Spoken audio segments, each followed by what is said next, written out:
تعالوا اقول لكم النهارده على سر طعامة المقلوبة. تعملوها سهلة خالص وبتنفع للعزايم وبتبقى حلوة جدا، يعني مع صوص الدقوس بقى بتبقى خطيرة. احنا بنحبها قوي بصوص الدقوس.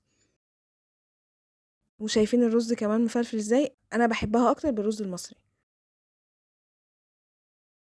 وشايفين الفراخ دايبة ازاي؟ سهلة وطعمة خالص. هنحتاج نص فرخة، هشقها كده من الجناب عشان يخش فيها التتبيلة كويس. بعد كده هحط عليها نص معلقة فلفل اسمر ونص معلقة بهار حلو ومعلقة ملح، ندعكهم كويس في بعض. وبعد كده اغطيها واسيبها في التلاجة ممكن من ساعتين لليلة كاملة. نيجي بقى لتسوية الفراخ. هنحط معلقة كبيرة سمنة ومعلقتين زيت، وبعدين نحط فيهم الفراخ ونوطي خالص عليها النار ونسيبها بقى تستوي ونغطيها. يعني احنا نغطي ونوطي خالص النار، وكل شوية بقى نشق عليها ونقلبها على الجنب التاني.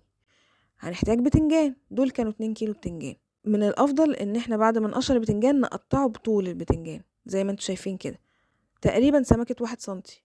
وبعدين نحط عليهم معلقتين كبار ملح ونقلبهم كويس لغاية ما تطلع ميتها كلها. وبعد ما تطلع ميتها ننشفهم كويس، وبعدين في زيت غزير سخن نحط البتنجان عشان نحمره. هتلاقوه مش هيشرب منكم زيت خالص. شايفين الفراخ كده بدأت تستوي ازاي وانا بقلبها؟ كده الفراخ استوت. شايفين شكلها احمر وحلو ازاي؟ هنشيلها بقى من على النار ونكون حمرنا البتنجان وخلصناه في نفس الحلة، ما نشيلش اي دهون خالص. بصوا بقى شايفين الفراخ مستوية ازاي؟ هي دايبة خالص.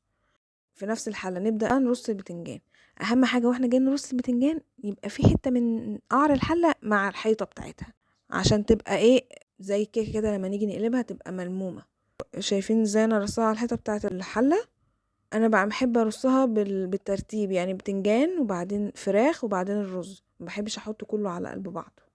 بعد كده بعد ما رصينا البتنجان وخلصنا رصه هنحط الفراخ، وبعد كده هجيب كوباية رز كبيرة ومغسولة كويس واحطها عليه. معيار بقى المية اللي هتتحط هو معيار الرز. يعني لو الرز معاكم في الطبيعي بياخد كوبايتين مية، حطوا كوبايتين مية. التوابل بقى بتاعتها عشان يتبهر الرز، هنحط نص معلقة صغيرة فلفل اسمر، نص معلقة بهار حلو، نص معلقة كاري، ونص معلقة كركم، ومعلقة ملح صغيرة. كل دي معالق صغيرة.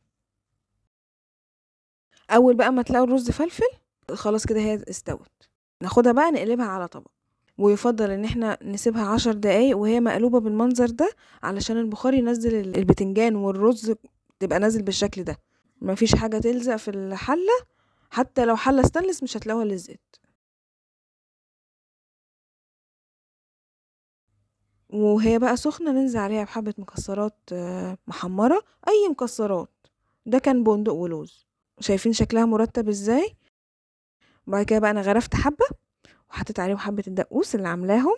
بقول لكم على طريقته. بصوا الرز مفلفل ازاي ومظبوط، والفراخ دايبة ومستوية وتمام. وبالهنا والشفا، يا رب تكون عجبتكم الوصفة دي. وما تنسوش بقى تقولوا لي ايه رأيكم فيها لما تجربوها، وما تنسوش تعملوا سبسكرايب.